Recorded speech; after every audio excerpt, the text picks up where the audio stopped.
ಸ್ವಲಾಭಂ ತರ್ಕಾಭಯೇತಂ ವಿಧಿಶರ್ವಪೂರ್ವ ಗೀರ್ವಾಣ ವಿಜ್ಞಾನದ ಮಾನತೋಸ್ಮಿ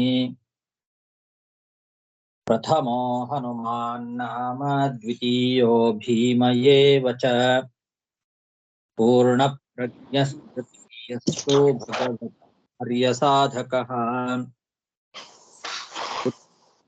ಯಶೋ ಧೈರ್ಯಂ ನಿರ್ಭಯತ್ವಂ ಅರೋಗತಾ ಅಜಾಡ್ಯಂ ವಾಕ್ಪಟುತ್ವಂ ಚ ಹನುಮತ್ ಸ್ಮರಣಾದ್ ಭವೇತ್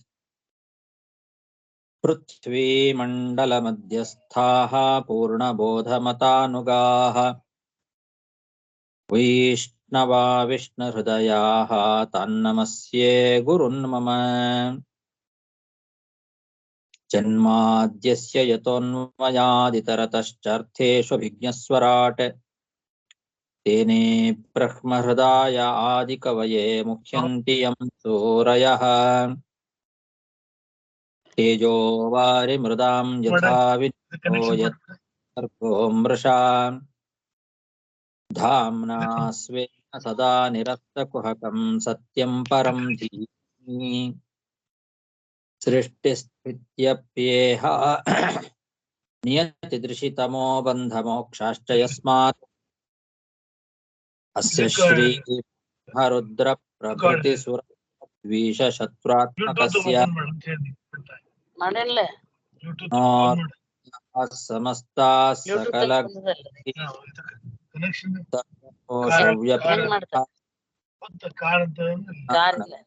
ವ್ಯಯೋ ಯೋ ಗುರುರಪಿ ಪರಮಾಯೇತಂ ಮಹಾಂತಂ ಯಂ ಪ್ರವ್ರಜಂತಮನುಪೇತಮಪೇತ ಕೃತ್ಯಂ ದ್ವೈಪಾಯನೋ ವಿರಹ ಕಾತರ ಆಜುಹಾವ ಪುತ್ರೇತಿ ತನ್ಮಯತಯಾ ತರವೋಪಿ ನೇದುಃ तं ಸರ್ವಭೂತಹೃದಯಂ ಮುನಿಮಾನತೋಸ್ಮಿ ಶ್ರೀ ಗುರುಭ್ಯೋ ನಮಃ ಹರಿಃ ಓಂ. ಶ್ರೀಮದ್ ಭಾಗವತದ ಚತುರ್ಥ ಸ್ಕಂಧದ 9ನೇ ಅಧ್ಯಾಯ. ಇವತ್ತು 29ನೇ ಶ್ಲೋಕ. ಧ್ರುವ ಉವಾಚ ಕಿಂ ನ ತೇ ಧ್ಯಾನ ಜಾತೇನ ದೃಷ್ಟಂ ವಾ ಯೋಗರಾಧಸಾ ನೋತ್ಸಹೇ ಸುರುಚೇರ್ವಾಚಾ ಸಮಾಧಾತುಂ ಮನಕ್ಷತಂ.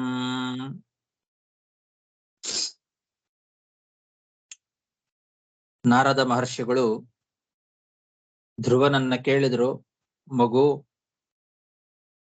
ಒಬ್ಬನೇ ಎಲ್ಲಿಗೆ ಹೋಗ್ತಾ ಇದ್ದಿ? ನಿನ್ನನ್ನು ನೋಡಿದ್ರೆ ಬಂಧುಗಳು ಯಾರೋ ಏನೋ ಅವಮಾನ ಮಾಡಿ ಅದರಿಂದ ನೀನು ಬೇಸರವಾದಂತೆ ಕಾಣಿಸ್ತಾ ಇದ್ದಿ. ಏನು, ಎಲ್ಲಿಗೆ ಹೋಗ್ತಾ ಇದ್ದಿ ಅಂತ ನಾರದರ ಪ್ರಶ್ನೆಗೆ ಉತ್ತರವಾಗಿ ಧ್ರುವ ಹೇಳ್ತಾ ಇದ್ದಾನೆ ಈ ಶ್ಲೋಕದಲ್ಲಿ. ಧ್ರುವ ಹೇಳುವಾಗ್ಲೇನೆ ಅಂತಾನೆ, ಧ್ಯಾನ ಜಾತೇನ ಯೋಗರಾಧಸ ಕಿಮ್ನತೆ ದೃಷ್ಟಂ. ನಿಮಗೇನು ಗೊತ್ತಿಲ್ಲೇನು ಅಂತಾನೆ. ಯಾಕಂದ್ರೆ ಅವ್ರಿಗೆ ಗೊತ್ತಿದೆ ಅನ್ನೋದು ಧ್ರುವನಿಗೆ ಗೊತ್ತು. ಭಗವಂತನ ಧ್ಯಾನದಿಂದ ಜನ್ಯವಾದ ಯೋಗ ಸಾಮರ್ಥ್ಯದಿಂದ ನಿಮಗೇನು ಗೊತ್ತಿರೋದಿಲ್ಲ ಹೇಳಿ, ಆದರೂ ಹೇಳ್ತೇನೆ ಅಂತಾನೆ. ಯೋಗರಾಧಸ ದೃಷ್ಟಂ ಕಿಂನ ಧ್ಯಾನ ಜಾತೇನ ಯೋಗರಾಧಸ. ಭಗವಂತನ ಧ್ಯಾನದಿಂದ ಉಂಟಾದಂತಹ ಯೋಗ ಸಾಮರ್ಥ್ಯ, ಅಂತಹ ಯೋಗ ಸಾಮರ್ಥ್ಯದಿಂದ ನಿಮಗೆ ತಿಳಿಯದೇ ಇರತಕ್ಕಂತಹ ವಿಷಯ ಯಾವುದೂ ಇಲ್ಲ. ನಿಮ್ಗೆಲ್ಲ ಗೊತ್ತೇ ಇದೆ. ಏನ್ ತಾನೇ ತಿಳಿಲಿಕ್ಕೆ ಸಾಧ್ಯ ಇಲ್ಲ ಹೇಳಿ? ಯೋಗ ಸಾಮರ್ಥ್ಯದಿಂದ ಎಲ್ಲ ಗೊತ್ತಿದ್ದೇ ಇರ್ತದೆ ನಿಮಗೆ, ಆದರೂ ಹೇಳ್ತೇನೆ ಅಂತ ಹೇಳಿ ಮಲತಾಯಿಯಾದಂತಹ ಸುರುಚಿಯ ಮಾತಿನಿಂದ ನನ್ನ ಮನಸ್ಸಿಗೆ ಆದಂತಹ ಗಾಯವನ್ನ ತಡ್ಕೊಳ್ಳಿಕ್ಕೆ ನಾನು ಸಮರ್ಥನಾಗ್ತಾ ಇಲ್ಲ ಅಂತಾನೆ ಧ್ರುವ. ಮನಕ್ಷತಂ, ಮನಸ್ಸಿನ ಗಾಯ.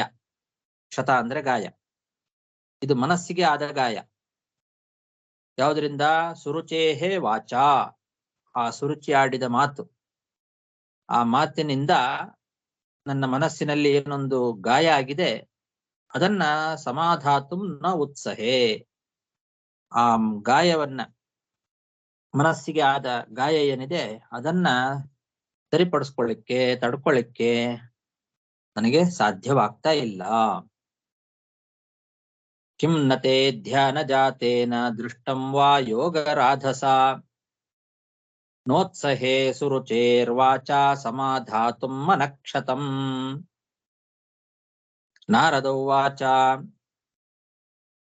ನಾಧುನಾಪ್ಯವಮಾನಂ ತೇ ಸನ್ಮಾನಂ ಚಾಪಿ ಪುತ್ರಕ ಲಕ್ಷಯಾಮ ಕುಮಾರಸ್ಯ ಸಕ್ತಸ್ಯ ಕ್ರೀಡನಾದಿಷು.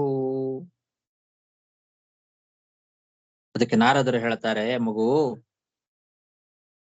ನಿನ್ನ ವಯಸ್ಸೇನು, ನೀ ಆಡುವ ಮಾತೇನು ಅಂತಾರೆ ನಾರದರು. ಮಾನಾಪಮಾನಗಳಿಗೆ ಒಳಗಾಗುವ ವಯಸ್ಸಾ ನಿಂದು? ಯಾವುದು ಮಾನ ಯಾವುದು ಅಪಮಾನ ಅಂತನ್ನೋ ವ್ಯತ್ಯಾಸವನ್ನೇ ತಿಳಿಲಿಕ್ಕೆ ಆಗದೆ ಇರತಕ್ಕಂತಹ ವಯಸ್ಸು ನಿಂದು. ಈ ವಯಸ್ಸಿನಲ್ಲಿಯೂ ನಿನಗೆ ಅವಮಾನ ಆಗ್ಲಿ ಅಥವಾ ಸನ್ಮಾನ ಆಗ್ಲಿ, ಅದನ್ನ ನಾವು ಊಹಿಸ್ಲಿಕ್ಕೂ ಸಾಧ್ಯ ಆಗೋದಿಲ್ಲ. ನೀನು ಈಗ ಆಟಪಾಠಗಳಲ್ಲಿ ಇರಬೇಕಾದಂಥವನು, ಕ್ರೀಡನಾದಿಷು ಸಕ್ತ, ಕುಮಾರ ನೀನು. ಕುಮಾರ ನೀನು ಆಟಪಾಠಗಳಲ್ಲಿ ತೊಡಗಿಸಿಕೊಂಡು ಇರಬೇಕಾದಂತಹ ಕುಮಾರ ವಯಸ್ಸು ನಿಂದು. ಇಂತಹ ವಯಸ್ಸಿನಲ್ಲಿ ಅವಮಾನ ಸನ್ಮಾನ ಏನಿದೆಲ್ಲ? ಅವಮಾನ ಆಯ್ತು, ಅಪಮಾನ ಆಯ್ತು ಅಂತೀಯಲ್ಲ. ಈ ಮಾನ ಅಪಮಾನಗಳಿಗೆ ಏನು ವ್ಯತ್ಯಾಸ ಅನ್ನೋದನ್ನೇ ತಿಳಿಲಿಕ್ಕೆ ಆಗದೆ ಇರತಕ್ಕಂತಹ ವಯಸ್ಸಿನಲ್ಲಿ ನೀನಿದ್ದಿ.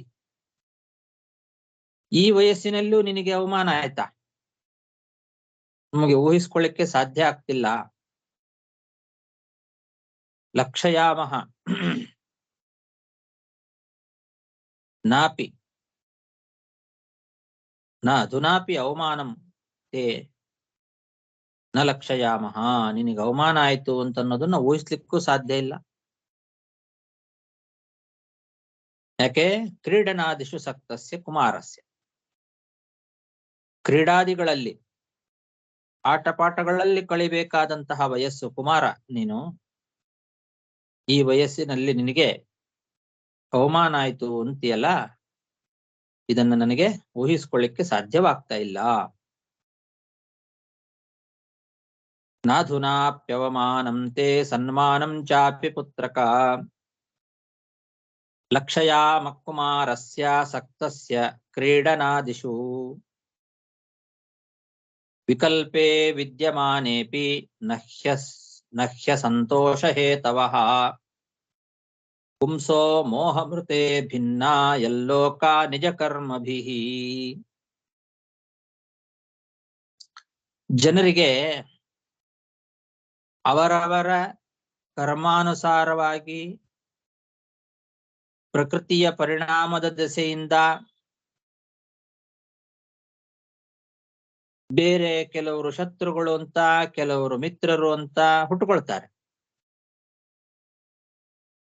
ಅದು ಅವರವರ ಕರ್ಮಕ್ಕೆ ಅನುಸಾರವಾಗಿ ಮತ್ತು ಪ್ರಕೃತಿಯ ಪರಿಣಾಮದಿಂದಲೂ ಕೂಡ ಕೆಲವರಿಗೆ ಕೆಲವರು ಶತ್ರುಗಳಾಗ್ತಾರೆ, ಕೆಲವರಿಗೆ ಕೆಲವರು ಮಿತ್ರರಾಗ್ತಾರೆ. ಈ ರೀತಿ ಬೇರೆ ಬೇರೆಯವರೆಲ್ಲ ಹುಟ್ಟುಕೊಳ್ತಾರೆ ಹೊರತು ಸ್ವಭಾವದಿಂದ ಯಾರೂ ಯಾರಿಗೂ ಶತ್ರುಗಳಾಗ್ಲಿ ಯಾರಿಗೂ ಮಿತ್ರರಾಗ್ಲಿ ಆಗಿರೋದಿಲ್ಲ. ಈ ಶತ್ರುಗಳಾಗೋದು ಮಿತ್ರರಾಗೋದು ಅನ್ನೋದು ಆ ಪ್ರಕೃತಿಯ ಪರಿಣಾಮದಿಂದ ಆಗೋದು. ಸ್ವಭಾವತಃ ಯಾರ್ಯಾರಿಗೂ ಶತ್ರುಗಳಲ್ಲ, ಯಾರ್ಯಾರಿಗೂ ಮಿತ್ರರು ಅಲ್ಲ. ಆದ್ರಿಂದ ಈ ಪ್ರಕೃತಿ ಪರಿಣಾಮವಶದಿಂದ ಜನರು ಶತ್ರು ಮಿತ್ರರು ಅಂತ ನಾನಾ ಬಗೆಯ ರೀತಿಯಲ್ಲಿ ಇದ್ರೂ ಕೂಡ ಸ್ವಭಾವತಃ ಅವರನ್ನ ಹಾಗೆ ಅಂತ ತಿಳ್ಕೊಳ್ಳೋದು ತಪ್ಪು.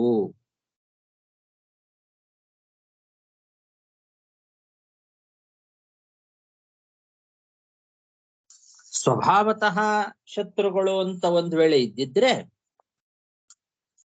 ಆವಾಗ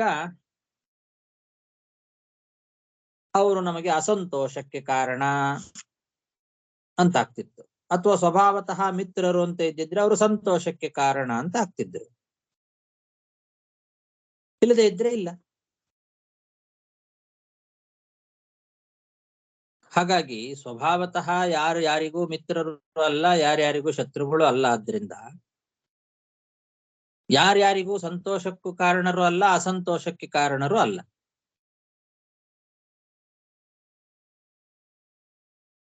ಅಂತ ಈ ರೀತಿ ನಾರದರು ಬಹಳ ಮಾರ್ಮಿಕವಾದ ಉತ್ತರವನ್ನು ಕೊಡ್ತಾ ಇದ್ದಾರೆ.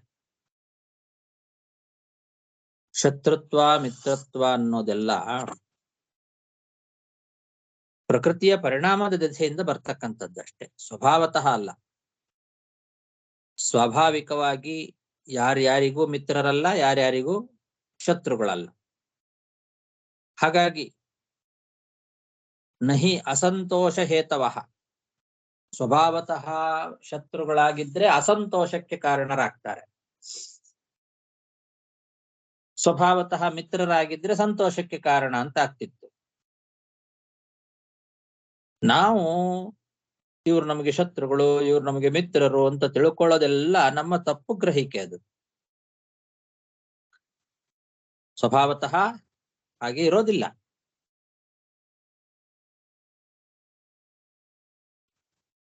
ಹಾಗಾಗಿ ಯಾರ್ಯಾರಿಗೂ ಇಲ್ಲ ಅಂತ ಇದ್ದಾರೆ.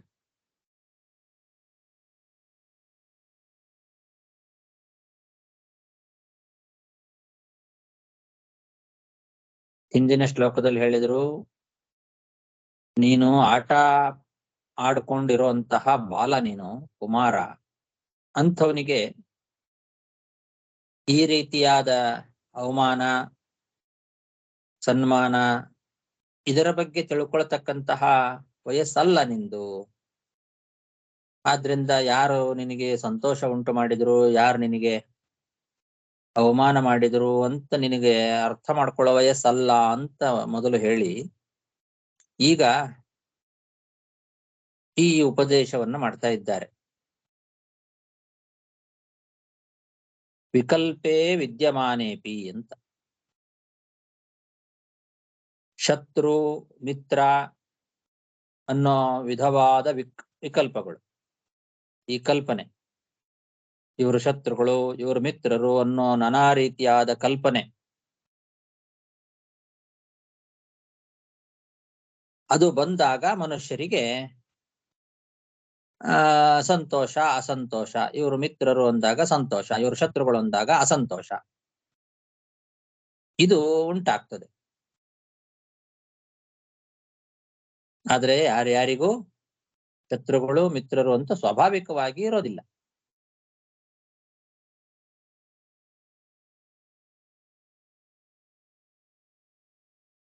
ಇದು ಈ ಶ್ಲೋಕದ ಅಭಿಪ್ರಾಯ. ಇಲ್ಲಿ ಈ ಶ್ಲೋಕಕ್ಕೆ ಬೇರೆ ವ್ಯಾಖ್ಯಾನಕಾರರ ಪ್ರಕಾರ ಸ್ವಲ್ಪ ವ್ಯತ್ಯಾಸ ಇದೆ. ವಿಕಲ್ಪೇ ವಿದ್ಯಮಾನೇಪಿ ಅಂದ್ರೆ ನಿನ್ನ ವಯಸ್ಸಿನ ಬೇರೆ ಮಕ್ಕಳಿಗೆ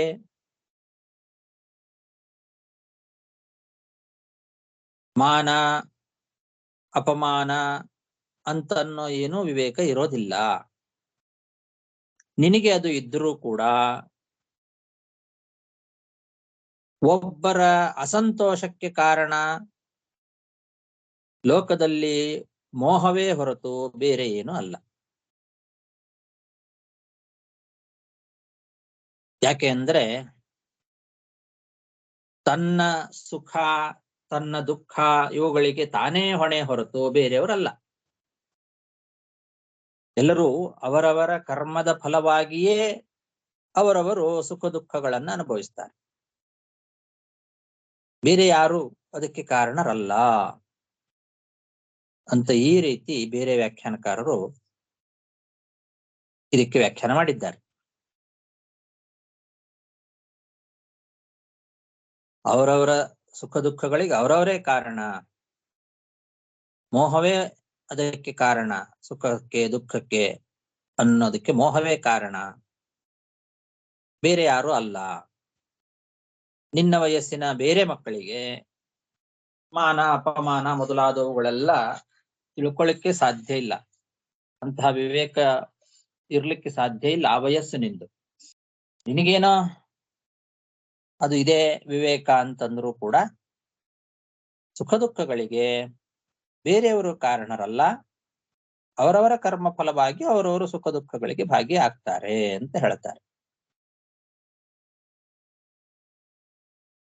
ಅವರ ಅಭಿಪ್ರಾಯ ಅಸಂತೋಷಕ್ಕೆ ಕಾರಣವಾದ ಮಾನ ಅಪಮಾನ ಮೊದಲಾದವುಗಳಿಗೆ ಅವರವರ ಕರ್ತೃಗಳಾಗಲಿ ಇದೆಲ್ಲವೂ ಕೂಡ ಮೋಹ ಕಲ್ಪಿತ ಅಂತ ಹೇಳಿದ್ದಾರೆ. ಆದರೆ ಹಿಂದಿನ ಶ್ಲೋಕದಲ್ಲಿ ಮಾನಾಪಮಾನ ಎಂಬ ವಿವೇಕ ನಿನ್ನಂತಹ ವಯಸ್ಸಿನ ಮಕ್ಕಳಿಗೆ ಇರೋದಿಲ್ಲ ಅಂತ ಹೇಳಿದ ನಂತರ ಆ ಮಾನಾಪಮಾನಗಳನ್ನ ಸಹಿಸಿಕೊಳ್ಬೇಕು ಅಂತ ಈ ಶ್ಲೋಕದಲ್ಲಿ ಉಪದೇಶ ಮಾಡೋದು ಮಾನಾಪಮಾನ ವಿವೇಕವುಳ್ಳವರಿಗೆ ಅನ್ನೋದು ಸ್ಪಷ್ಟ, ಅದನ್ನ ಹೇಳಬೇಕಾಗಿಲ್ಲ. ಆದ್ರಿಂದ ವಿಕಲ್ಪೆ ವಿದ್ಯಮಾನೇಪಿ ಅಂತ ಶ್ಲೋಕದಲ್ಲಿ ಆ ಒಂದು ಪಾದವೇ ವ್ಯರ್ಥವಾಗಿ ಬಿಡತ್ತೆ. ಹಿಂದಿನ ಶ್ಲೋಕದಲ್ಲಿ ಹೇಳಿ ಆಗಿದೆ ಅಲ್ವಾ, ಮತ್ತ್ಯಾಕದು ಈ ರೀತಿ ವ್ಯಾಖ್ಯಾನ ಮಾಡೋದಾಗಿದ್ರೆ ಆ ವಿಕಲ್ಪೆ ವಿದ್ಯಮಾನೇಪಿ ಅನ್ನೋ ಒಂದು ಪಾದ ಅದು ವ್ಯರ್ಥ. ಹಿಂದಿನ ಶ್ಲೋಕದಲ್ಲಿ ಅದನ್ನು ಹೇಳಿ ಆಗಿದೆ. ಮತ್ತೆ ಇನ್ನೊಂದು ಏನು ಅಂದ್ರೆ ನಿಜ ಕರ್ಮ ಬಿಹಿ ಅಂತ ಇದೆ. ಎಲ್ಲೋಕ ನಿಜ ಕರ್ಮ ಬಿಹಿ ಅಂತನ್ನಲ್ಲಿ ತನ್ನ ಕರ್ಮಗಳಿಂದಲೇ ಅಂತ ಏನಾಗ್ತದೆ, ತನಗೆ ಸುಖ ದುಃಖಗಳು ಆಗ್ತವೆ ಅಂತನ್ಲಿಕ್ಕೆ ಯತ್ ಸುಖಂ ದುಃಖಂ ವಾ ತದ್ಭವತಿ ಅಂತ ಇಟ್ಕೊಳ್ಬೇಕಾಗ್ತದೆ. ಅಲ್ಲಿ ನಿಜ ಕರ್ಮ ಬಿಹಿ ಅಂತಿದೆ, ಅದಕ್ಕೆ ಅವ್ರೇನು ವ್ಯಾಖ್ಯಾನ ಮಾಡಿದ್ದಾರೆ, ತನ್ನ ಕರ್ಮಗಳಿಂದಲೇ ಅಂತ ವ್ಯಾಖ್ಯಾನ ಮಾಡಿದ್ದಾರೆ. ಏನು ತನ್ನ ಕರ್ಮಗಳಿಂದಲೇ ಅಂತ ಮುಂದೇನು ಅದಕ್ಕೆ ಎಲ್ಲಿಗೆ ಅನ್ವಯ? ತನ್ನ ಕರ್ಮಗಳಿಂದಲೇ ತನಗೆ ಸುಖ ಮತ್ತು ದುಃಖ ಮೊದಲಾದವುಗಳು ಉಂಟಾಗ್ತದೆ ಅನ್ನೋದನ್ನ ಬೇರೆ ಕಡೆಯಿಂದ ಎಲ್ಲಿ ನಾವು ಇಲ್ದೇ ಇರೋದನ್ನ ಅಧ್ಯಾಹಾರ ಮಾಡ್ಕೊಳ್ಬೇಕಾಗತ್ತೆ. ಅಲ್ಲಿ ಇಲ್ದೇ ಇರೋದು ಯತ್ ಸುಖಂ ದುಃಖಂ ವಾ ನಿಜ ಕರ್ಮ ಬಿಹಿ ತದ್ಭವತಿ ಅಂತ. ಮತ್ತೆ ದುಃಖಕ್ಕೆ ಹೇತುವಾದ ಮಾನಾಪಮಾನಗಳು ಮತ್ತು ಅವುಗಳ ಕರ್ತೃಗಳು ಎಲ್ಲರೂ ಅಜ್ಞಾನ ಕಲ್ಪಿತ ಅಂತ. ಸುಖ ದುಃಖಗಳು ಮಾತ್ರ ಕಲ್ಪಿತ ಅಲ್ಲ, ಕರ್ಮಜನ್ಯ, ಅದು ಸತ್ಯ ಅಂತ ಹೇಳ್ತಾರೆ. ಇದು ವ್ಯಾಹತ. ಆ ಕರ್ತೃಗಳು ಮಾನಾಪಮಾನಗಳು ಅದಕ್ಕೆ ಕರ್ತೃಗಳೇನಿದ್ದಾರೆ ಅವರೆಲ್ಲರೂ ಅಜ್ಞಾನ ಕಲ್ಪಿತ ಅಂತೆ. ಆದ್ರೆ ಸುಖ ದುಃಖಗಳು ಮಾತ್ರ ಕಲ್ಪಿತ ಅಲ್ಲ, ಅದು ಕರ್ಮಜನ್ಯ ಅಂತ ಹೇಳ್ತಾರೆ. ಹೀಗೆ ಬೇರೆಯವರ ವ್ಯಾಖ್ಯಾನದಲ್ಲಿ ಈ ರೀತಿ ತೊಂದರೆಗಳೆಲ್ಲ ಇದೆ. ಹಾಗಾಗಿ ಈ ಶ್ಲೋಕದ ಅಭಿಪ್ರಾಯವನ್ನ ಹೇಗೆ ಹೇಳಬೇಕು ಅಂತನ್ನೋದನ್ನ ಮಧ್ವಾಚಾರ್ಯರು ಒಂದೇ ಒಂದು ವಾಕ್ಯದಲ್ಲಿ ತೋರಿಸಿಕೊಟ್ಟಿದ್ದಾರೆ.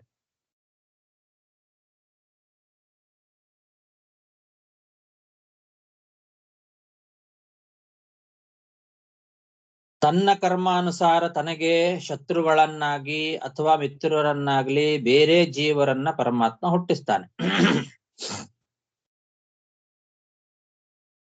ಆ ಬೇರೆ ಜೀವರು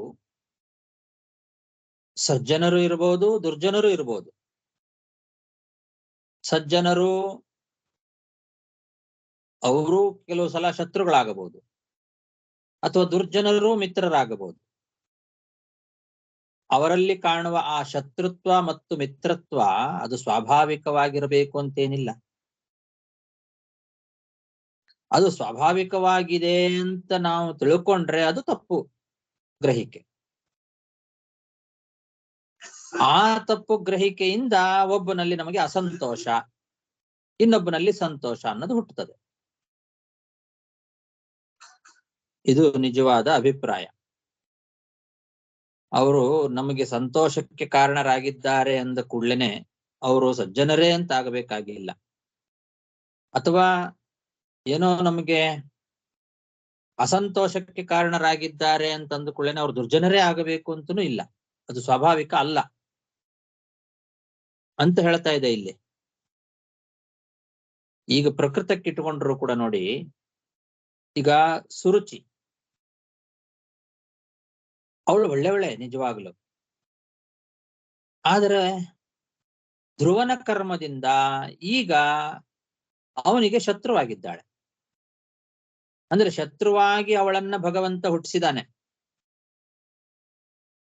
ಈ ರೀತಿ ವಿವೇಕವನ್ನ ತಂದುಕೊಂಡು ಮಲತಾಯಿಯ ಮೇಲೆ ಅಸಂತೋಷ ದ್ವೇಷ ಭಾವನೆ ಏನಿದೆ ಅದನ್ನ ಬಿಟ್ಟು ಭಗವಂತನ ಭಜನೆ ಮಾಡು.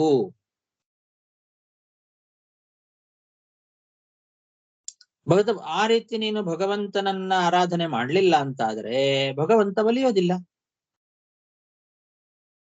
ಹಾಗಾಗಿ ಅವಳ ಮೇಲೆ ನೀನು ದ್ವೇಷ ಭಾವನೆ ಮಾಡೋದು,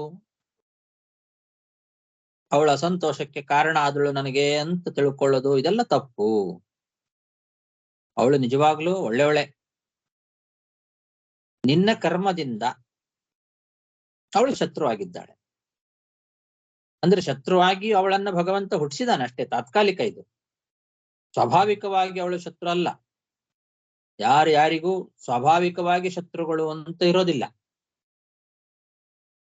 ಅದು ಕರ್ಮಾನುಸಾರವಾಗಿ ಪ್ರಕೃತಿಯ ಪರಿಣಾಮದಿಂದ ಅವರು ಅಸಂತೋಷಕ್ಕೆ ಕಾರಣರಾಗ್ತಾರೆ. ಆ ರೀತಿ ಭಗವಂತ ಮಾಡಿಸ್ತಾನೆ ಅವ್ರ ಮೂಲಕ ಅಷ್ಟೇ. ಅದನ್ನ ಬಿಟ್ಟುಬಿಡು ನೀನು, ಅದು ಸ್ವಾಭಾವಿಕ ಅಲ್ಲ. ಅದನ್ನ ಬಿಟ್ಟು ಆ ದ್ವೇಷ ಭಾವನೆಯನ್ನ ಬಿಟ್ಟು ಭಗವಂತನ ಭಜನೆ ಮಾಡು ಅಂತ ನಾರದರು ಧ್ರುವನಿಗೆ ಉಪದೇಶ ಮಾಡ್ತಾ ಇರೋದು. ಅದಕ್ಕೆ ವಿಕಲ್ಪೇ ವಿದ್ಯಮಾನೇಪಿ ಅಂತ, ಅಂದ್ರೆ ಶತ್ರುಗಳು ಮಿತ್ರರು ಎಂಬುದಾಗಿ ವಿಕಲ್ಪ. ವಿಕಲ್ಪ ಅಂದ್ರೆ ವಿವಿಧವಾದ ಸೃಷ್ಟಿ ಇದ್ದರೂ ಕೂಡ ಅಂತ ಹಾಗ ಅಭಿಪ್ರಾಯ. ಅದಕ್ಕೆ ವಿಕಲ್ಪ ಅಂದ್ರೆ ವಿವಿಧವಾದ ಸೃಷ್ಟಿ. ಕೆಲವರು ಶತ್ರುಗಳು, ಕೆಲವರು ಮಿತ್ರರು ಎಂಬುದಾಗಿ ನಾನಾ ವಿಧವಾದ ಸೃಷ್ಟಿ ಇದ್ದರೂ ಕೂಡ ವಿವಿಧವಾದ ಕಲ್ಪನೆ ಅಂತ ಅರ್ಥ ಮಾಡಿದ್ದಾರೆ ಬೇರೆಯವರು. ಹಂಗಲ್ಲ, ವಿಕಲ್ಪ ಅಂದ್ರೆ ವಿವಿಧ ಕಲ್ಪನೆ, ಭ್ರಮೆ ಅಂತೆಲ್ಲ ಅರ್ಥ ಮಾಡ್ಕೊಂಡ್ಬಿಟ್ಟಿದ್ದಾರೆ. ಅದು ಅಭಿಪ್ರಾಯ ಅಲ್ಲ. ಅಲ್ಲಿ ವಿಕಲ್ಪ ಅಂದ್ರೆ ವಿವಿಧವಾದ ಸೃಷ್ಟಿ. ಇದನ್ನ ತಿಳಿಸ್ಲಿಕ್ಕೆನೆ ಮಧ್ವಾಚಾರ್ಯ ಏನ್ ಮಾಡಿದ್ರು, ವಿವಿಧ ಕಲ್ಪನೆ ವಿದ್ಯಮಾನೇಪಿ ಪರಿಣತತಯಾ ಅಂತ ಬರೆದ್ರು. ವಿಕಲ್ಪ ಅನ್ನೋ ಶಬ್ದಕ್ಕೆ ಭ್ರಮೆಯನ್ನು ಅರ್ಥ ಬರುತ್ತೆ ಮೇಲ್ನೋಟಕ್ಕೆ, ಹಾಗಿಟ್ಟುಕೊಳ್ಬಾರ್ದು. ವಿವಿಧ ಕಲ್ಪನೆ ವಿದ್ಯಮಾನೇಪಿ ಪರಿಣಾಮತಯಾ ಪರಿಣತತಯಾ ಅಂತ ಅಂದ್ರೆ ಅಭಿಪ್ರಾಯ. ಪ್ರಕೃತಿಯ ಪರಿಣಾಮ ರೂಪವಾಗಿ ವಿಕಲ್ಪ ಇದ್ದರೂ ಕೂಡ ಪರಿಣಾಮ ರೂಪವಾಗಿ, ಯಾವುದರ ಪರಿಣಾಮ ಅಂದ್ರೆ ಪ್ರಕೃತೇಹೇ ಅಂತ ಇಟ್ಕೊಳ್ಬೇಕು. ಪ್ರಕೃತೇಹೇ ಪರಿಣತತಯ ಅಂತ ಕೂಡ ಪಾಠ ಇದೆ ಕೆಲವು ಕಡೆಗೆ. ಯಾದವಾರ್ಯರು ಹಾಗೆ ತಗೊಂಡಿದ್ದಾರೆ. ಪ್ರಕೃತೇಹೇ ಪರಿಣತತಯ ಅಂತ ಮಧ್ವಾಚಾರ್ಯರ ವಾಕ್ಯ. ಆದರೆ ವಿಜಯಧ್ವಜ ತೀರ್ಥರು ಪರಿಣತತಯ ಅನ್ನೋದನ್ನು ಮಾತ್ರ ತಗೊಂಡಿದ್ದಾರೆ. ಆವಾಗ ಪ್ರಕೃತೇಹ ಅನ್ನೋದನ್ನ ಇಟ್ಟುಕೊಳ್ಬೇಕಾಗತ್ತೆ.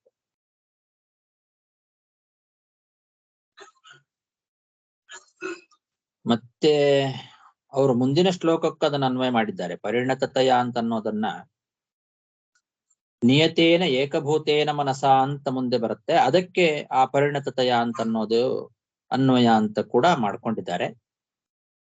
ಆವಾಗ ಪ್ರಕೃತಿ ಅನ್ನೋ ಶಬ್ದದ ಅಧ್ಯಾಹಾರ ಬೇಕಾಗಿಲ್ಲ. ಪರಿಣತತಯ ಅಂತ ಮಾತ್ರ ಇಟ್ಕೊಂಡ್ಬಿಟ್ರೆ ಅದನ್ನ ಹಿಂದಿನ ಶ್ಲೋಕಕ್ಕೂ ಅನ್ವಯ ಮಾಡ್ಕೊಳ್ಬಹುದು, ಮುಂದಿನ ಶ್ಲೋಕಕ್ಕೂ ಅನ್ವಯ ಮಾಡ್ಕೊಳ್ಬಹುದು. ಮಧ್ವಾಚಾರ್ಯರ ವಾಕ್ಯ ಅಷ್ಟು ಅರ್ಥಗಳನ್ನ ಕೊಡ್ತದೆ. ಮುಂದಿನ ಶ್ಲೋಕದಲ್ಲಿ ನಿಯತೇನ ಏಕಭೂತೇನ ಮನಸ ಅಂತನ್ನೋದಕ್ಕೂ ಅದನ್ನ ಅಧ್ಯಾಹಾರ ಮಾಡ್ಕೊಳ್ತಾರೆ. ಈಗ ವಿವಿಧ ಕಲ್ಪನೆ ವಿದ್ಯಮಾನೇಪಿ ಪರಿಣತತಯ ಅಂತ ಅನ್ನೋದಕ್ಕೂ ಅದನ್ನ ಹೀಗೆ ಪರಿಣತತಯ ಅಂತ ಅನ್ನೋದು ದೆಹಲಿ ದೀಪನ್ಯಾಯ ಅಂತ ಕರೀತಾರೆ ಇದಕ್ಕೆ ಶಾಸ್ತ್ರದಲ್ಲಿ. ಅಡ್ಡಗೋಡೆ ಮೇಲೆ ದೀಪ ಇಡೋದು ಅಂತೇವಲ್ಲ, ಆ ಕಡೆಗೂ ಬೆಳಕಾಗತ್ತೆ, ಈ ಕಡೆಗೂ ಬೆಳಕಾಗತ್ತೆ. ಹಾಗೆ ಮಧ್ಯದಲ್ಲಿರೋ ಈ ಪರಿಣತತಯ ಅಂತನ್ನೋ ಒಂದು ವಾಕ್ಯ ಈ ಕಡೆ ಶ್ಲೋಕಕ್ಕೂ ಅನ್ವಯ ಮಾಡ್ಕೊಳಿಕ್ ಬರ್ತದೆ, ಆ ಕಡೆ ಶ್ಲೋಕಕ್ಕೂ ಅನ್ವಯ ಮಾಡ್ಕೊಳಿಕ್ ಬರ್ತದೆ. ಹಾಗೆ ಮಾಡ್ಕೊಳ್ಬೇಕು ಅಂತ ಅನ್ನೋದು ವಿಜಯಧ್ವಜ ತೀರ್ಥರ ಅಭಿಪ್ರಾಯ. ಯಾದವಾರ್ಯರ ಅಭಿಪ್ರಾಯದಲ್ಲಿ ಅವರು ಪ್ರಕೃತೆ ಇತಿ ಶೇಷಃ ಅಂತ ಬರೀತಾರೆ. ಕ್ವಚಿತ್ ತಥೈವ ಪಾಠ ಅಂತ ಕೂಡ ಬರೀತಾರೆ. ಪ್ರಕೃತಿ ಬರೇ ಪರಿಣತತೆಯ ಅಂತಿದ್ರೆ ಪ್ರಕೃತೆ ಅನ್ನೋದನ್ನ ಶೇಷ ಪೂರ್ಣೆ ಮಾಡ್ಕೊಳ್ರಿ. ಕೆಲವು ಕಡೆಗೆ ಪ್ರಕೃತೆ ಪರಿಣತತೆಯ ಅಂತಾನೆ ಪಾಠ ಇದೆ ಅಂತ. ಹಾಗಾಗಿ ಅದು ಇಲ್ಲಿಗೆ ಅನ್ವಯ, ಅದು ಮುಂದಿನ ಶ್ಲೋಕಕ್ಕಲ್ಲ ಅವರ ಅಭಿಪ್ರಾಯ. ಅವಾಗೇನಾಯ್ತು, ತನ್ನ ಕರ್ಮಾನುಸಾರ ಪ್ರಕೃತಿ ಪರಿಣಾಮ ರೂಪವಾಗಿ ಶತ್ರು ಮಿತ್ರ ಮೊದಲಾದ ವಿವಿಧ ರೀತಿಯಲ್ಲಿ ಭಗವಂತನಿಂದ ಜೀವರ ಸೃಷ್ಟಿ ಲೋಕದಲ್ಲಿ ನಡೀತದೆ. ಹಾಗಿದ್ದರೂ ಎಲ್ಲ ಜೀವರು ತನಗೆ ಸ್ವಾಭಾವಿಕವಾಗಿಯೇ ಶತ್ರು ಮಿತ್ರ ಎಂಬುದಾಗಿ ತಿಳಿಯೋದು ಅದು ಮೋಹ. ಇವರು ನನಗೆ ಶತ್ರುಗಳೇ, ಇವರು ನನಗೆ ಮಿತ್ರರೇ, ಇವರು ಸ್ವಾಭಾವಿಕವಾಗಿ ನನಗೆ ಶತ್ರುಗಳು, ಇವರು ನನಗೆ ಸ್ವಾಭಾವಿಕವಾಗಿ ಮಿತ್ರರು ಅಂತ ತಿಳ್ಕೊಳ್ಳೋದು ತಪ್ಪು. ಅದು ತಪ್ಪು ಗ್ರಹಿಕೆ. ಆ ರೀತಿ ತಪ್ಪು ಗ್ರಹಿಕೆಯಿಂದ ನಿನಗೆ ಅಸಂತೋಷ ಉಂಟಾಗಿದೆ ಇವಾಗ ಅಷ್ಟೇ. ಅಂದ್ರೆ ಅಭಿಪ್ರಾಯ ಪ್ರಕೃತದಲ್ಲಿ ಹೇಗೆ ಇಟ್ಕೊಳ್ಬೇಕು, ಈ ಸುರುಚಿ ಅವಳು ಸ್ವಾಭಾವಿಕವಾಗಿ ಶತ್ರು ಅಲ್ಲ. ನಿನ್ನ ಕರ್ಮಾನುಸಾರ ಈ ಒಂದು ಪ್ರಕೃತಿಯ ಪರಿಣಾಮ ರೂಪವಾಗಿ ಈಗ ಶತ್ರುತ್ವೇನ ಭಗವಂತ ಅವಳನ್ನ ಹುಟ್ಟಿಸಿದ್ದಾನೆ ನಿನಗೆ ಮಲತಾಯಿಯ ರೂಪದಲ್ಲಿ. ಆದ್ರಿಂದ ಅವಳು ಅಸಂತೋಷಕ್ಕೆ ಕಾರಣ ಅಂತ ನೀನು ತಿಳ್ಕೊಂಡಿದ್ದಿ. ಆ ದ್ವೇಷ ಭಾವನೆಯನ್ನು ಬಿಟ್ಟು ಭಗವಂತನ ಭಜನೆ ಮಾಡು. ಭಗವಂತ ಒಲಿತಾನೆ, ಇಲ್ಲದೆ ಇದ್ರೆ ಇಲ್ಲ. ಆ ದ್ವೇಷವನ್ನ ಬಿಟ್ಟು ಭಗವಂತನ ಆರಾಧನೆ ಮಾಡು ಅಂತನ್ನೋದ್ರಲ್ಲಿ ನಾರದರ ತಾತ್ಪರ್ಯ. ವಿಕಲ್ಪೆ ವಿದ್ಯಮಾನೇಪಿ ನಹ್ಯ ಸಂತೋಷ ಹೇತವಃ ಪುಂಸೋ ಮೋಹಮೃತೆ ಭಿನ್ನ ಯಲ್ಲೋಕ ನಿಜ ಕರ್ಮಭಿಃ.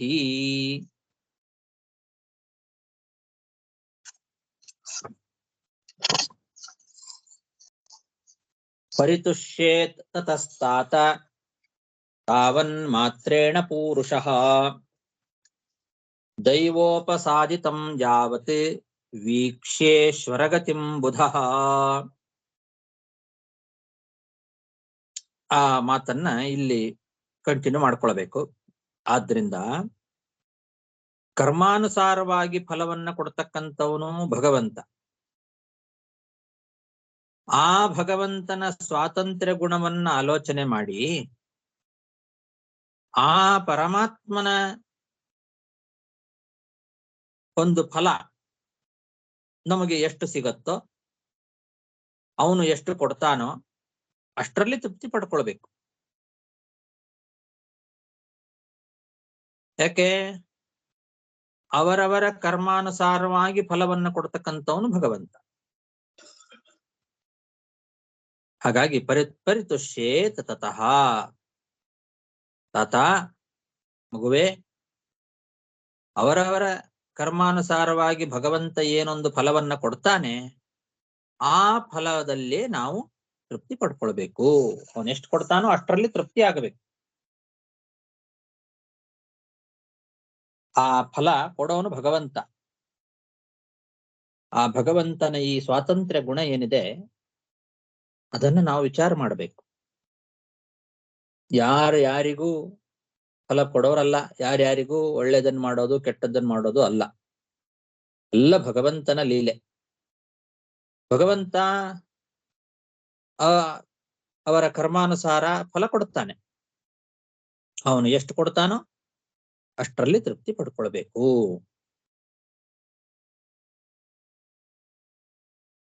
ಈಶ್ವರ ಗತಿಂ ಬುಧಃ ವೀಕ್ಷ್ಯ.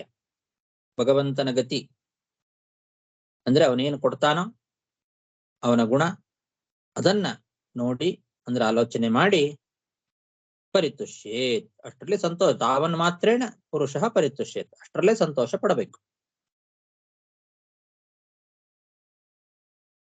ಹೆಚ್ಚಿನ ಅಪೇಕ್ಷೆಯನ್ನು ಮಾಡಬಾರದು ಅಂತ ಅಭಿಪ್ರಾಯ. ಪರಿತುಷ್ಯೇತ್ ತತಸ್ತಾತ ತಾವನ್ ಮಾತ್ರೇಣ ಪೂರುಷಃ ದೈವೋಪಸಾದಿತಂ ಯಾವತ್ ವೀಕ್ಷೇಶ್ವರ ಗತಿಂ ಬುಧಃ ಅಥ ಮಾತ್ರೋಪದಿಷ್ಟೇನ ಯೋಗೇನಾವರುರುತ್ಸಸಿ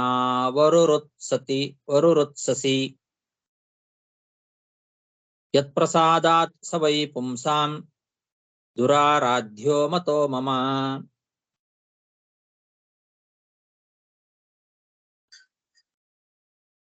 ಹಾಗಾಗಿ ನಿನ್ನ ತಾಯಿ ನಿನಗೆ ಉಪದೇಶ ಮಾಡಿದಂತೆ ಅನುಷ್ಠಾನ ಮಾಡಿ ಭಗವಂತನ ಅನುಗ್ರಹದಿಂದ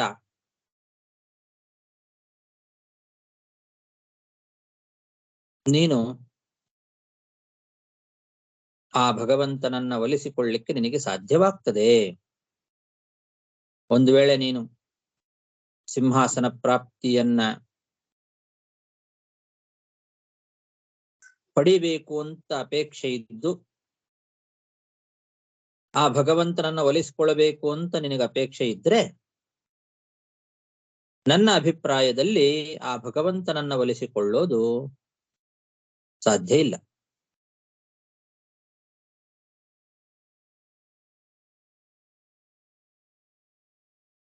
ದುರಾರಾಧ್ಯ ಅಂತಾರೆ ನಾರದರು.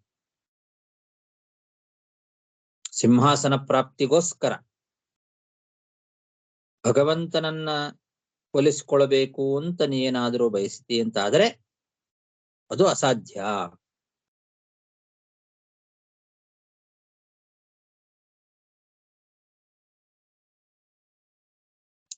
ದುರಾರಾಧ್ಯ ಅಂತ ಬಹಳ ಕಷ್ಟ ಇದೆ ಅಂತ ಅಭಿಪ್ರಾಯ.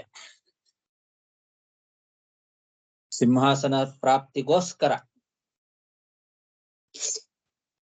ಆ ಭಗವಂತನ ಅನುಗ್ರಹದಿಂದ ಸಿಂಹಾಸನ ಪ್ರಾಪ್ತಿ ಆಗಬೇಕು ನನಗೆ, ಅದಕ್ಕೋಸ್ಕರ ಭಗವಂತನನ್ನು ನಾನು ಒಲಿಸಿಕೊಳ್ತೇನೆ ಅಂತ ನೀನು ಹೊರಟ್ರೆ ಅದು ಕಷ್ಟ ಸಾಧ್ಯ. ಅದು ಸಾಧ್ಯ ಇಲ್ಲ. ಆ ರೀತಿ ಭಗವಂತನನ್ನ ಒಲಿಸ್ಕೊಳ್ಳೋದು ಸಾಧ್ಯ ಇಲ್ಲದೆ ಇರುವಂತದ್ದು ಅಂತಾರೆ.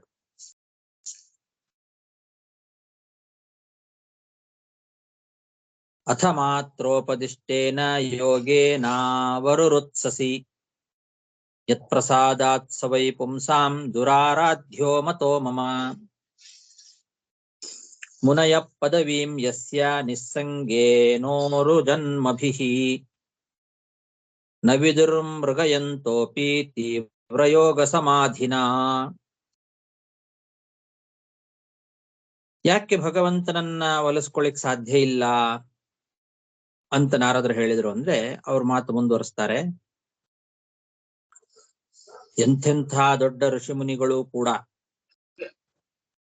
ವೈರಾಗ್ಯದಿಂದ ತೀವ್ರವಾದ ಭಕ್ತಿಯೋಗದಿಂದ ಕೂಡಿದ ಸಮಾಧಿಯಿಂದ, ತೀವ್ರ ಯೋಗ ಸಮಾಧಿನ ಅನೇಕ ಜನ್ಮಗಳಿಂದ ಉರು ಜನ್ಮಭಿಹಿ ಅಂದ್ರೆ ಅನೇಕ ಜನ್ಮಗಳಲ್ಲಿ ವೈರಾಗ್ಯ ಸಂಪಾದನೆ ಮಾಡಿ ತೀವ್ರವಾದ ಭಕ್ತಿ ಯೋಗದಿಂದ ಸಮಾಧಿ ಯೋಗದಿಂದ ಆ ಭಗವಂತನನ್ನ ಕಾಣಬೇಕು ಅಂತ ಪ್ರಯತ್ನ ಮಾಡ್ತಾ ಇದ್ರೂ ಕೂಡ ನವಿದುಹು ಅವರಿಗೂ ಸಾಧ್ಯ ಆಗಿಲ್ಲ. ಎಂತೆಂಥ ದೊಡ್ಡ ಋಷಿಮುನಿಗಳು ಅವರಿಂದಲೇ ಸಾಧ್ಯವಾಗಿಲ್ಲ. ಇನ್ನೇನ್ ಮಾಡ್ತಿದ್ದಿ, ನಿನಗೇಗ್ ಸಾಧ್ಯ ಅಂತಾರೆ. ನಿಸ್ಸಂಗೇನ ಉರು ಜನ್ಮಭಿಹಿ ಅನೇಕ ಜನ್ಮಗಳಲ್ಲಿ ಸಾಧನೆ ಮಾಡ್ತಾ ಇದ್ದಾರೆ ಅವರು. ತೀವ್ರ ಯೋಗ ಸಮಾಧಿನ, ತೀವ್ರವಾದ ಭಕ್ತಿ ಯೋಗದಿಂದ, ಸಮಾಧಿ ಯೋಗದಿಂದ ಅನೇಕ ಜನ್ಮಗಳಿಂದ ಭಗವಂತನ ಸ್ವರೂಪವನ್ನ ತಿಳಿಲಿಕ್ಕೆ ಪ್ರಯತ್ನ ಮಾಡ್ತಾ ಇದ್ರೂ ಆಗ್ತಾ ಇಲ್ಲ. ಮೃಗಯಂತೋಪಿ ನ ವಿದುಹು, ಅವರು ಅಷ್ಟು ಹುಡುಕ್ತಾ ಇದ್ರು ಅವ್ರ ಕೈಯಿಂದ ಆ ಭಗವಂತನ ಸ್ವರೂಪವನ್ನ ಕಾಣ್ಲಿಕ್ಕೆ ಸಾಧ್ಯವಾಗ್ತಾ ಇಲ್ಲ. ಮುನಯ ಪದವೀಂ ಯಸ್ಯ ನಿಸ್ಸಂಗೇ ನೋರು ಜನ್ಮಭಿಃ ನ ವಿದುರ್ಮೃಗಯಂತೋಪಿ ತೀವ್ರಯೋಗ ಸಮಾಧಿನ ಅತೋ ನಿವರ್ತತಾಂ ಯೇಷಃ ನಿರ್ಬಂಧಸ್ತವ ನಿಷ್ಫಲಃ ಯತಿಷ್ಯತಿ ಭವಾನ್ ಕಾಲೇ ಶ್ರೇಯಸೇ ಸಮುಪಸ್ಥಿತೇ. ಆದ್ರಿಂದ ನಿನಗೆ ಆಗೋದಿಲ್ಲ, ಸುಮ್ಮನೆ ಮನೆಗೆ ಹೋಗು ಅಂತಾರೆ. ಎಂತೆಂತ ಋಷಿಮುನಿಗಳು ಬಹಳ ಎಷ್ಟೋ ಜನ್ಮಗಳಿಂದ ಕಷ್ಟಪಟ್ಟು ಸಮಾಧಿ ಯೋಗದಿಂದ ಪ್ರಯತ್ನ ಮಾಡಿದ್ರೂ ಭಗವಂತನ ಸ್ವರೂಪವನ್ನ ಕಾಣ್ಲಿಕ್ಕೆ ಅವ್ರ ಕೈಯಿಂದ ಆಗ್ತಾ ಇಲ್ಲ. ಹೀಗಿರುವಾಗ ನೀನಿನ್ನು ಚಿಕ್ಕ ಮಗು, ಸುಮ್ನೆ ಹಿಂತಿರುಗಿ ಮನೆಗೆ ಹೋಗು. ಈ ಹಠ ಬೇಡ ನಿನಗೆ, ನಿಷ್ಫಲ ಇದು. ನೀನೇನು ಹಠ ಹಿಡಿದಿದಿ, ಈ ಹಠ ಈಗ ನಿಷ್ಫಲ ಇದು. ತವ ನಿಷ್ಫಲ ಈಗ ಕಾಲೇ ಸಮುಪಸ್ಥಿತೆ ಭವಾನ್ ಯತಿಷ್ಯತಿ. ಮುಂದೆ ಮೋಕ್ಷ ಸಾಧನೆಗೆ ನಿನಗೆ ವಯಸ್ಸು, ತಕ್ಕ ವಯಸ್ಸು ಬರುತ್ತಲ್ಲ, ಆವಾಗ ನೀನು ಪ್ರಯತ್ನ ಮಾಡಬಹುದು ಬೇಕಾದ್ರೆ. ಅದು ಈ ವಯಸ್ಸಲ್ಲಿ ಆಗುವಂಥದ್ದಲ್ಲ. ಈಗ ನೀನು ಸುಮ್ಮನೆ ಮನೆಗೆ ಹೋಗು. ಈ ವಯಸ್ಸಲ್ಲಿ ಇಂಥದ್ದೆಲ್ಲ ಮಾಡುವಂಥದ್ದಲ್ಲ, ಅದು ನಿನ್ನ ಕೈಯಿಂದ ಸಾಧ್ಯ ಇಲ್ಲ. ಸುಮ್ಮನೆ ಮನೆಗೆ ಹೋಗು. ಆ ಟೈಮ್ ಬಂದಾಗ, ಸಾಧನೆಯನ್ನ ಮಾಡುವ ಸಮಯ, ಆ ವಯಸ್ಸು ಅದು ನಿನಗೆ ಬಂದಾಗ ಆವಾಗ ಬೇಕಾದ್ರೆ ಮಾಡೋಂತೆ. ಈಗ ಸುಮ್ಮನೆ ಮನೆಗೆ ಹೋಗು. ಅಥೋ ನಿವರ್ತತಾಂ ಯೇಷ ನಿರ್ಬಂಧಸ್ತವ ನಿಷ್ಫಲಃ ಯತಿಷ್ಯತಿ ಭವಾನ್ ಕಾಲೇ ಶ್ರೇಯಸೇ ಸಮುಪಸ್ಥಿತೇ.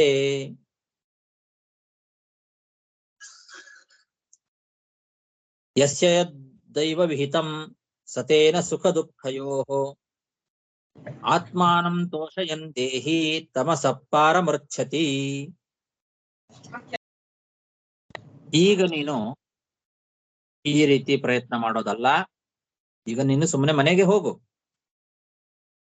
ಅಲ್ಲಿವರೆಗೆ ನಿನಗೆ ತಕ್ಕ ವಯಸ್ಸು ಬರೋವರೆಗೆ, ಮೋಕ್ಷ ಸಾಧನೆಗೆ ತಕ್ಕ ವಯಸ್ಸು ನಿನಗೆ ಬರೋವರೆಗೆ, ಈಗ ಭಗವಂತ ಏನು ಕೊಟ್ಟಿದ್ದಾನೋ ಸುಖ ದುಃಖಗಳನ್ನ ಅದರಲ್ಲೇ ತೃಪ್ತಿ ಪಡ್ಕೊ.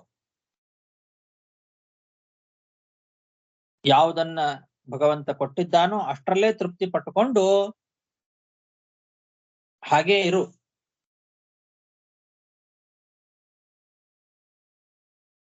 ಹಾಗೆ ಮಾಡಿದ್ರೆ ನೀನು ಮೋಕ್ಷವನ್ನು ಪಡಿಬಹುದು. ಈಗ ನಿನಗೆ ಈ ರೀತಿ ಹಠ ಸರಿಯಲ್ಲ.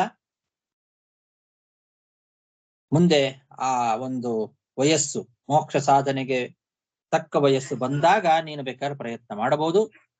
ಅಲ್ಲಿವರೆಗೆ ಸುಖ ದುಃಖಯೋಹೋ ದೈವ ವಿಹಿತ, ಸುಖ ದುಃಖಗಳಲ್ಲಿ ಭಗವಂತ ಕೊಟ್ಟದ್ದು ಏನಿದೆ ಅದರಿಂದಲೇ ತೋಷಯನ್, ಆತ್ಮಾನಂ ತೋಷಯನ್, ಮನಸ್ಸಿಗೆ ತೃಪ್ತಿಯನ್ನು ತಂದುಕೊಂಡು ಬದುಕಿದರೆ ಪಾರಮೃಚ್ಛತಿ, ಮೋಕ್ಷವನ್ನ ಹೊಂದಬಹುದು. ಯಸ್ಯ ಯದ್ದೈವ ವಿಹಿತಂ ಸತೇನ ಸುಖ ದುಃಖಯೋಃ ಆತ್ಮಾನಂ ತೋಷಯನ್ ದೇಹಿ ತಮಸಃ ಪಾರಮೃಚ್ಛತಿ.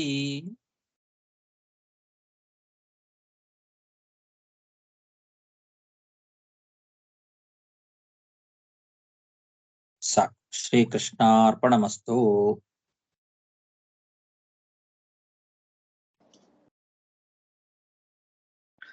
ನಾರಾಯಣ, ಒಂದು ಎರಡು ಪ್ರಶ್ನೆಗಳಿಗೆ ನಮಸ್ಕಾರ.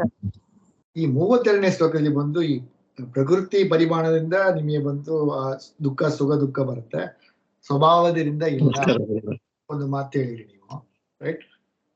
ಸೊ ಹಂಗಂದ್ರೆ ಈಗ ಈ ನಮಗೆ ಬಂದು ಈ ತರ ನಡೆಯೋದು ಬಂದು ನಮ್ಮ ಸ್ವರೂಪದಲ್ಲಿ ಆ ತರ ಗುಣ ಇಲ್ಲವ. ಈಗ ನಮಗೆ ದುಃಖ ಪಡುವಕ್ಕೂ ಒಂದು ಸ್ವರೂಪದಲ್ಲಿ ಒಂದು ಗುಣ ಇದ್ದಿರ್ತಾನೆ, ಅದು ಬಂದು ದೇವರು ಬಂದು ನಡೆಸ್ತಾನ, ಹಂಗೆ ಇಲ್ಲವ ಅದು.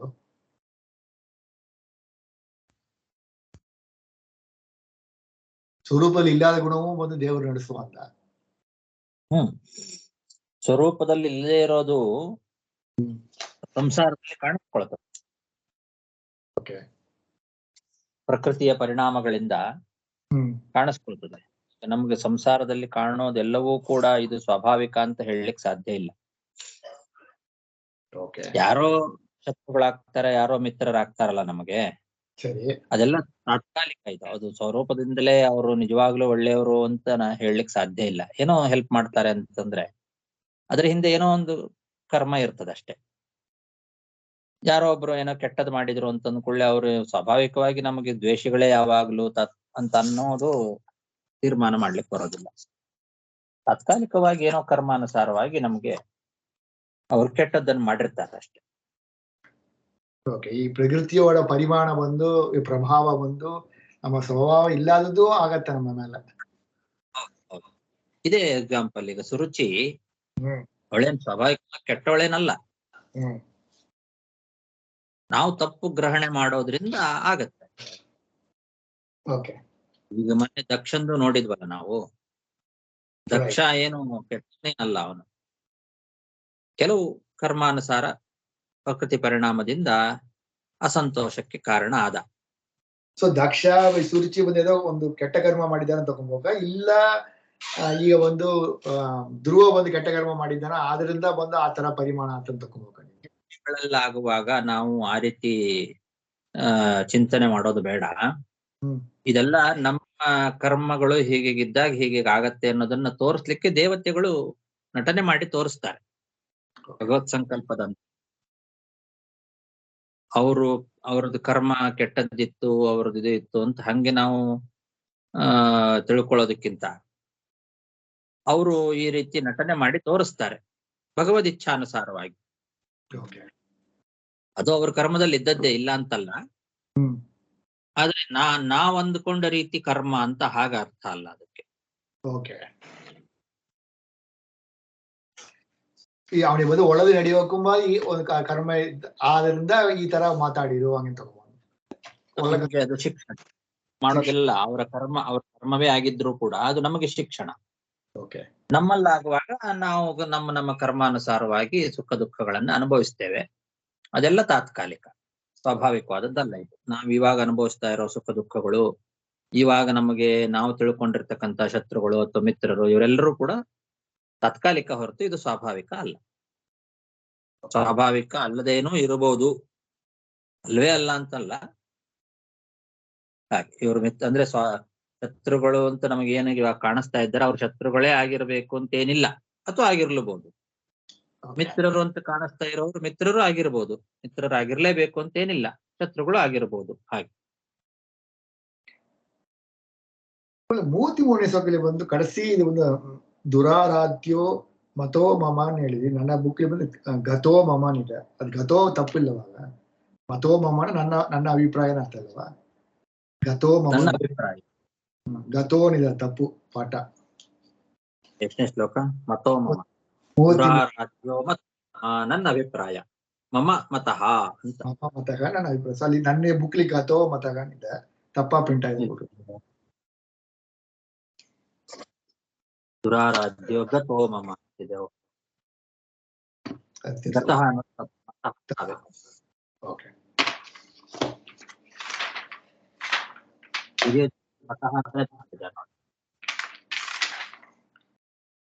ಏನಾಚಾರ ದುರಾರಾಧ್ಯ ಮತಃ ಅಂತಾನೆ ವಿಜಯಧ್ವಜರ ವ್ಯಾಖ್ಯಾನ. ಅಂತಾನೆ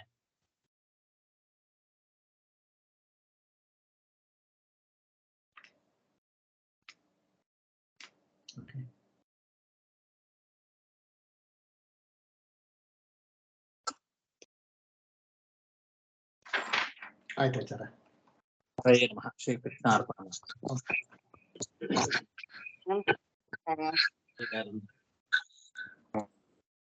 ಹರೇ ನಮಃ.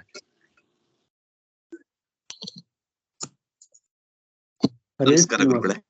ಗುರುಗಳೇ. ಜಯ ಶ್ರೀನಿವಾಸ.